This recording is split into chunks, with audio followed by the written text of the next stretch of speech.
24 का संग्राम शुरू हो चुका है और हर दल के प्रत्याशी अपनी अपनी जो है ताकत झोंक दिए हैं चुनाव क्षेत्र में। और अभी हम हैं बिहार के काराकाट लोकसभा क्षेत्र में और यहाँ की चुनावी हवा और मिजाज जानने के लिए हम यहाँ के दो सीनियर और दिग्गज पत्रकारों से बात करेंगे और इनसे जानने की कोशिश करेंगे कि काराकाट में क्या चल रहा है। इंडिया के यहाँ प्रत्याशी हैं उपेंद्र कुशवाहा और इंडिया ब्लॉक के प्रत्याशी हैं राजा राम सिंह CPI-ML से हैं। लेकिन इन सब के बीच एक भोजपुरी के बड़े स्टार, पावर स्टार कहे जाते हैं, पवन सिंह आ गए हैं और ये पूरा खेल जो है बिगड़ चुका है, हॉट सीट बन चुका है काराकाट। अब इनसे हम जानेंगे कि क्या चल रहा है काराकाट में। काराकाट में क्या चल रहा है उपेंद्र बाबू? काराकाट में हवा भी बह रही है, नाराजगी भी दिख रही है, नाराजगी दूर करने का प्रयास भी दिख रहा है। त्रिकोण है, अब इस त्रिकोणीय मुकाबले में कौन सा कोण किसको प्रभावित करेगा इसकी अभी समीक्षा चल रही है, लोग इस पर अध्ययन कर रहे हैं।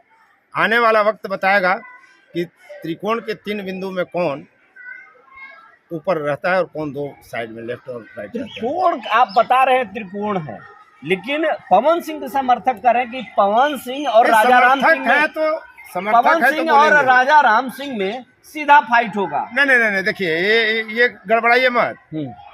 जो समर्थक आप कह रहे हैं कि पवन सिंह और राजा राम सिंह में फाइट है, तो यहाँ डुएल गेम खेल रहे हैं। जो राजा राम के समर्थक हैं वे ये नैरेटिव सेट कर रहे हैं कि मुकाबले में उपेंद्र कुशवाहा कहीं है ही नहीं, मुकाबला राजा राम बनाम पवन सिंह का है।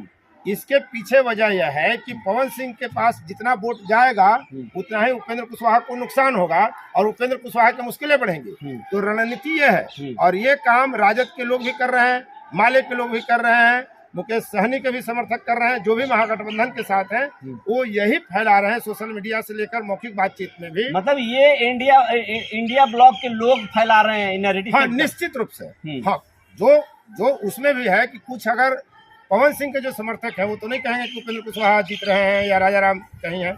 कल मैं एक डिबेट शो कर रहा था तो उसमें तो लोगों का यही साफ कहना था, पवन सिंह जिंदाबाद, पवन ही सब कुछ है, पवन ही चलेगा।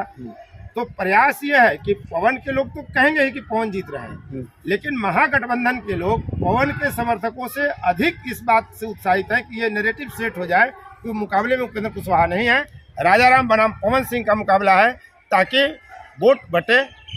मतलब पूरा कुशवाहा को एक प्लेटफॉर्म पर लाने की चल रहा है, चाल चल रहा है। हाँ, देखिए कुशवाहा के तो भाई दोनों हाथ में लड्डू है काराकाट में, कुशवाहा लैंड जिसे हम कहते हैं, और यहाँ कुशवाहा किधर जाएगा ये सवाल है।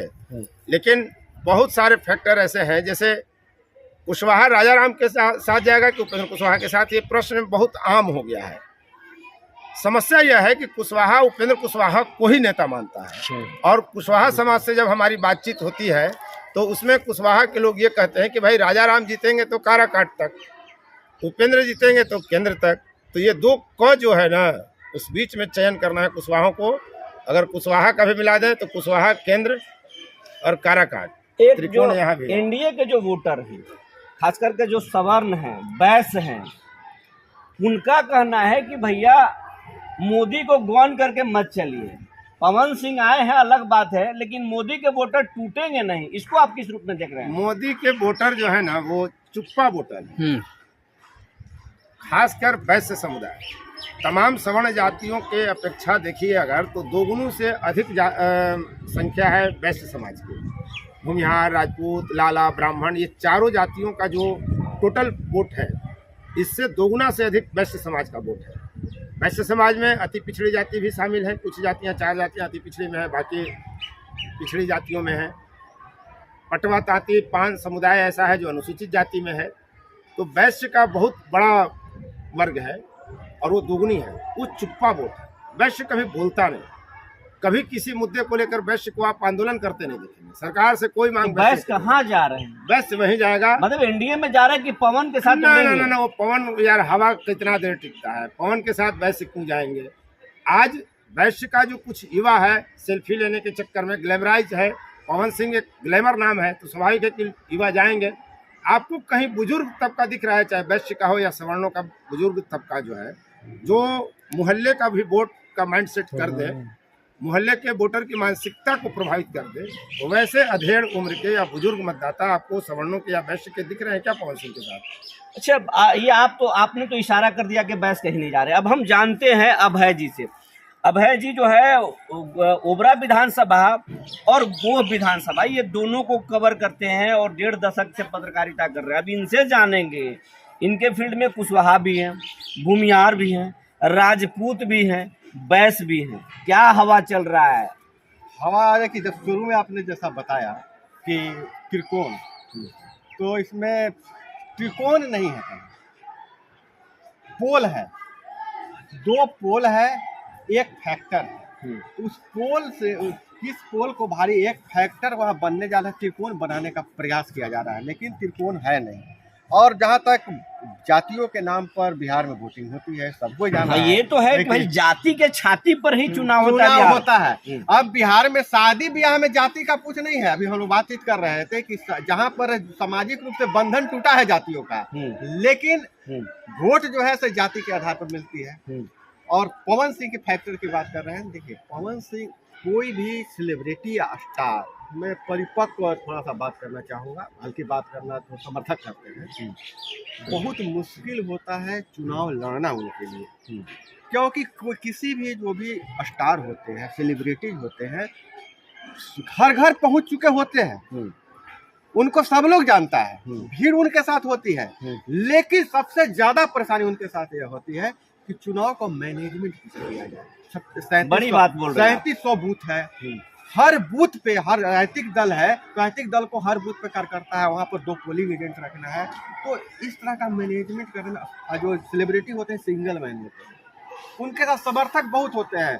मतलब आप देखिए पवन सिंह के साथ ही राजनीतिक व्यक्ति कम है। अगर कोई राजनीतिक व्यक्ति इस तरह के सेलिब्रिटी से जुड़ते भी हैं, एकदम हकीकत है, नंगा सच्चाई है समाज का, वह किसी न किसी आर्थिक लाभ के लिए जुड़ते हैं। और अगर उन्हें आर्थिक लाभ नहीं मिलता है और आर्थिक लाभ लेकर भी और कहीं न कहीं किसी पार्टी से किसी दल से जुड़े, यहाँ कहा जा रहा है भाई जी कि राजपूत जो है वो पवन सिंह के तरफ जा रहे हैं और राजपूतों की संख्या 2 लाख से अधिक है। क्या इस सब में सच्चाई है? अगर राजपूत वोट सही में पवन सिंह के तरफ टर्न अप कर गया, आप तो बाकी लोग भी टर्न अप कर देंगे। 1 लाख अगर वोट ले आए पवन सिंह, तो उपेंद्र कुशवाहा जी की हार तय है।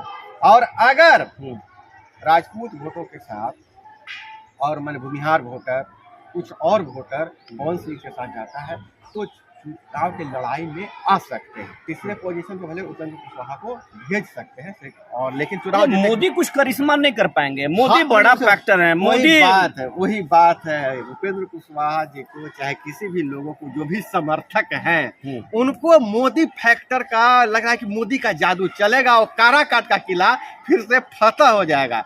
लेकिन जो भी अभी परिस्थिति है, जो अभी 1 सप्ताह बाद देखिएगा वो क्लियर होगा।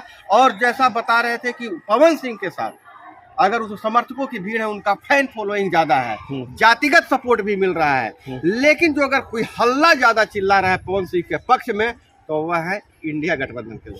ये कहा जा रहा है उपेंद्र बाबू कि औरंगाबाद में जो कुशवाहा जाति के लोग थे, वो कुशवाहा जाति के लोग जो हैं, कुशवाहा तो भाई एनडीए के वोटर माने जाते हैं। कुशवाहा में उपेंद्र कुशवाहा के बड़े लीडर हैं, सम्राट चौधरी बड़े लीडर हैं, लेकिन औरंगाबाद संसदीय क्षेत्र में न सम्राट चौधरी का चला न उपेंद्र जी का चला। सीधा जो है सारे कुशवाहा जाति के लोग अभय कुशवाहा को वोट दे दिए और उसका बदला काराकाट में राजपूत लेने जा रहे हैं एनडीए से। देखिए कुशवाहा किसी का वोटर नहीं है। कुशवाहा कह रहे हैं कि बड़ा स्पष्ट है कि किसी दल का वोटर इंडिया गठबंधन एनडीए का वोटर नहीं है। कुशवाहा सिर्फ अपने जात का वोटर है। अगर उसका कैंडिडेट खड़ा है तो कोई दल में नहीं है। आप क्या देखते हैं इसको? कुशवाहा का वोट पैटर्न जो है वो 3 तरीके का है। जहाँ एक भी सिंगल कुशवाहा का अगर प्रत्याशी खड़ा है, चाहे वो तय पहले से ही हो कि निचले स्थान से पहला, दूसरा, तीसरा रहेगा, उसके साथ सारे कुशवाहा वोट करते हैं। दूसरी प्रवृत्ति यह है कुशवाहों की कि जब 2 कुशवाहा रहेंगे, जैसे उपेंद्र कुशवाहा, राजाराम कुशवाहा काराकाट का मैं उदाहरण दे रहा हूँ, प्रतिनिधि इसको मान सकते हैं उदाहरण काराकाट को, तो यहाँ पर कुशवाहा ये सोच रहा है कि मेरा देश स्तर पर कौन जाएगा, सत्ता के पक्ष में कौन खड़ा होगा, इस आधार पे उसका चयन होगा। उसको दल से मतलब नहीं है। जैसे ही कोई कुशवाहा नहीं रहेगा, तो वो एनडीए है।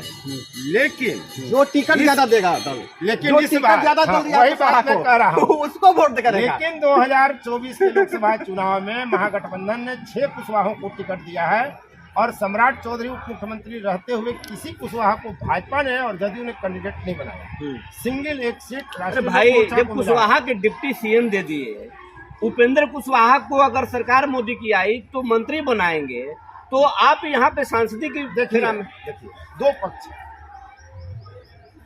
उपेंद्र कुशवाहा या कोई सम्राट चौधरी हो, पहली बात जान लीजिए कि किसी भी जाति का कोई नेता तभी बनता है राज्य स्तर का या राष्ट्रीय स्तर का जब उसमें वोट ट्रांसफर की क्षमता हो। बिल्कुल बिल्कुल। सम्राट चौधरी हो या उपेंद्र कुशवाहा हो या कुशवाहा जाति का कोई नेता हो, उसकी औकात नहीं है कि वो अपना वोट गैर कुशवाहा को दिलवा दे अगर कुशवाहा खड़ा है। यही एकमात्र वजह है कि राज्य स्तर पर यादव के बाद पिछड़ी जाति में सबसे बड़ी संख्या होने के बावजूद कुशवाहा आज तक मुख्यमंत्री नहीं बना और कुशवाहा का कोई लीडर नहीं बना। तो दोनों आदमी से हम ये जानना चाहेंगे, काराकाट में कुशवाहा का क्या होगा? एनडीए से भी कुशवाहा, उसके बाद प्रश्न करिएगा। आपने एक पूछा कि मंत्री बनेंगे, 2019 में लौटी है और 2024 दो घटना 2019 में नीतीश कुमार ने तमाम प्रयास किया कि 2-3 मंत्रालय मिल जाए।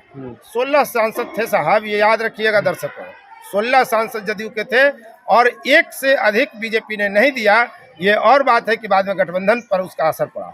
दूसरी बात मैं बताता हूं कि कल जब डेहरी में उपेंद्र कुशवाहा की सभा हुई, चुनावी सभा नामांकन के बाद, तो वहां केसी त्यागी जो जदयू के कद्दावर नेता हैं, राष्ट्रीय स्तर के नेता हैं, वो कह रहे हैं मंच से सार्वजनिक रूप से कि उपेंद्र कुशवाहा को जिताइए, वो केंद्र में मंत्री बनेंगे। पिछली बार तो राज्य मंत्री थे। यानी क्या केसी त्यागी उस हैसियत में है इस बात की घोषणा करने का? तो एनडीए का तनाव बढ़ा हुआ है, इसलिए लोगों को ये प्रलोभन दिया जा रहा है कि उपेंद्र कुशवाहा को केंद्रीय स्तर का मंत्री बना दिया जाएगा। जब 16 सांसद लेके जदयू को 1 से 2 नहीं मिला तो उपेंद्र कुशवाहा अगर जीत भी जाएं, ये अब उदाहरण देंगे लोग कि राष्ट्रीय लोक समता पार्टी था तो ये ही थे और सांसद बन गए थे मंत्री, लेकिन भाजपा ने प्रयोग करके देख लिया है, कुशवाहा का वोट कुशवाहा को जाता है और फिर ज़्यादा सीट देगी जो दल उसके तरफ जाएगा, तो कुशवाहा को क्यों इनको कद बढ़ावेगा। अच्छा, कुल मिला जुला के हम ये जानना चाहते हैं आप दोनों से कि भाई इंडिया से भी कुशवाहा हैं, एनडीए से भी कुशवाहा हैं और निर्दलीय में एक राजपूत चेहरा है, निर्दलीय प्रत्याशी है और युवा वर्ग जो भी जाति के हैं उन सबका समर्थन पवन सिंह को मिल रहा, होगा क्या? भीड़ वोट नहीं है। रोहतास जिला में एक बहुत बड़ा इंस्टीट्यूशन है, संस्था है शैक्षणिक, उसके कुलपति हैं।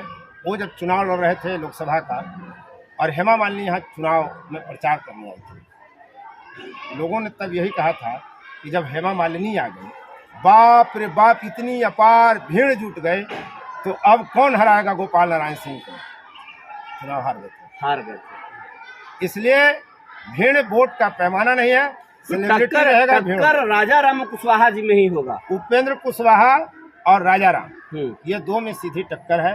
दो में कौन कितना वोट से जीतेगा, कितना वोट से हारेगा, ये इस बात पर निर्भर है कि पवन फैक्टर कितना वोट। मेरे समझ से चुनाव जो है ना, चुनाव अब वोट मांगने, चुनाव डिजाइन किया जाता है मैनेजमेंट किया जाता है। जो इंडिया गठबंधन, इंडी गठबंधन जो लोग कहते हैं, कुछ चैनल वाले हम इंडिया गठबंधन भी कहते हैं, नहीं उसको तो इंडिया गठबंधन ही कहिए, अपना बिगाड़ने का कोई तुक नहीं है ना। मैं कुछ चैनल वाले का मैं कहता है तथाकथित लोग इंडी भी कहते हैं, इंडी गठबंधन, और मोदी जी खुद कहते हैं इंडी का। नेता तो कुछ भी बोल सकता है, नेता और पत्रकार एक नहीं है। नेता कुछ भी बोल सकता है, वो नेता का अधिकार है, इंडी बोले चाहे कुछ भी बोले। हम जब पत्रकार हैं तो इंडिया बोलेंगे, या सबसे उपयुक्त शब्द है INDIA, नॉट इंडिया, नॉट जो भी है, जो भी नाम है, नाम लेकर। तो चुनाव दोनों तरफ पड़ा, समझिए कि पोल मैं बोला, मैं त्रिकोण नहीं बोला था, पोल है। जो जितना बढ़िया से इस चुनाव को डिजाइन करेगा, जितना बढ़िया से मैनेजमेंट करेगा, वही चुनाव जीतेगा। लेकिन एक फैक्टर यह है कि अगर कुशवाहा राजपूत को हराया है तो जो सजग राजपूत है, जो राजनीतिक से कुछ ये रखते हैं, वो उनके पास भी एक है मुद्दा, एक ताकत दिखाएंगे, चाहे जो भी है, बोली से ही या कर्म से ही, कि अगर आप राजपूत को हरा सकते हैं तो राजपूत भी आपको हरा सकता है, लेकिन आप कुशवाहा को कहिएगा, आप किसका कुशवाहा हरा को भी आप राजा राम राजपूत को मोदी प्रेम भी तो है। हाँ, मोदी प्रेम भी है, तो बहुत बड़ा सब लोग ऊपर देख रहे हैं, नीचे कोई नहीं देख रहा है। लेकिन हाँ जी, लेकिन राजपूत लोग भी तो कह रहे हैं कि हम हराएंगे, उपेंद्र कुशवाहा को हराएंगे, तो जिताइएगा किसको? ऊपर देख रहा है कि तुम्हारा बड़ा नेता को हम हराएंगे राजा राम का जीत जाइए, तुम्हारा बड़ा नेता को हराएंगे। लेकिन बहुत बड़ी बात है, राजपूत बहुत बुद्धिजीवी मतलब जाति है, शुरू से सत्ताधारी जात रही है, राजपूत राजनीतिक जात है, और कोई बहुत बड़े बड़े विवाद को एक लाइन में उसके बुद्धिजीवी खत्म कर रहा है। आपको याद है संहार के बदले में संहार नहीं, वो तो सत्येंद्र नारायण सिन्हा का देन था, वो जब आपने छेड़ दिया तो मैं बता दूं ये तथ्य है। नहीं, अब फिर हम ऐसे बात है, तो राजपूत तो इतना बुद्धिजीवी है कि कुर्बानी देकर भी मतलब एक निशान रखता है। और ऐसी परिस्थिति, लेकिन राजपूत समाज ने बता दिया है कि कुशवाहा समाज का जो माइंड लेंथ है वो गड़बड़ाया हुआ है, हम चाहे तो उसको ठीक कर दे सकते हैं। राजपूत पर हम क्लियर कर देते हैं, राजपूत पर क्लियर कर देते हैं, वो तथ्य है, वो धारणा नहीं है। धारणा नहीं है, तथ्य है कि दलचक बघौरा में जब नरसंहार हुआ तो उसके पहले छोटकी छछानी हुआ था और भी कई नरसंहार हुए थे, तो दूसरी जाति के जमात के लोग यहाँ आए थे और उत्प्रेरित किए थे अपने समाज के लोगों को। नतीजा हुआ था कि दलचक बघौरा में 54 राजपूतों की गर्दनें रेत दी गई थी। बहुत ही नृशंस हत्या थी। उसके बाद सबसे बड़ा नरसंहार फिर बाथेपुर लक्ष्मणपुर बाथे है, जहानाबाद में था, अब अरवल जिला में है। उस समय सत्येंद्र नारायण सिन्हा सक्रिय हुए और उन्होंने राजपूतों को समझाया कि हमको संघर्ष में, सशस्त्र संघर्ष में नहीं जाना है। नतीजा ये हुआ कि दलचक बघौरा के बाद मात्र एक बार 3 राजपूत इसी औरंगाबाद जिला में मारे गए, अभी नाम याद नहीं आ रहा है। उसके अलावा पूरे बिहार में नरसंहार का दौर 2001 16 जून मियाँपुर नरसंहार तक चलते रहा, लेकिन राजपूत कभी नरसंहार की भेंट नहीं चढ़े, उनकी गर्दनें नहीं कटी। वहीं दूसरी तरफ रणवीर सेना के समर्थक बराबर काटे गए और दलित और पिछड़ी जाति के लोग मारे गए। तो राजपूतों को आप कह सकते हैं कि शांति का मार्ग उन्होंने चुना था और नतीजा यही रहा कि राजपूत भी नहीं कटे और राजपूतों ने भी किसी को काटा नहीं। और सब मिला जुला कर यही जो हम लोग चर्चा कर रहे थे उसमें यही निकल कर आ रहा है कि पावर स्टार अपना पावर दिखा पाएंगे या नहीं दिखा पाएंगे ये तो 4 जून को ही पता चलेगा। कि लेकिन जिस बोर्ड पर वो डंका बजा रहे हैं कि हम राजपूतों की संख्या है, तो इन पत्रकारों का कहना है कि राजपूत समझदार जाति के लोग हैं, अभी तो जन समर्थन दे रहे हैं, लेकिन उनको मोदी प्रेम भी है, तो आने वाला वक्त में ही वो तय करेंगे कि वो किसके साथ जाएंगे। और चुनाव जो है, कुशवाहा भी काराकाट में कंफ्यूज है कि पवन सिंह को हराएगा कौन। जो पवन सिंह को हराएंगे कुशवाहा उसी के साथ जाएंगे। कुशवाहा भी अभी कंफ्यूजन में है। जैसे जैसे चुनाव नज़दीक आएगा सब कुछ साफ हो पाएगा। तो इस तरीके के हम चर्चा करते रहेंगे। बने रहिए हमारे साथ, फिर एक नई कहानी और नई वीडियो के साथ आएंगे। तब तक के लिए धन्यवाद। फोर्थ व्यूज, चौथा विचार, बाकी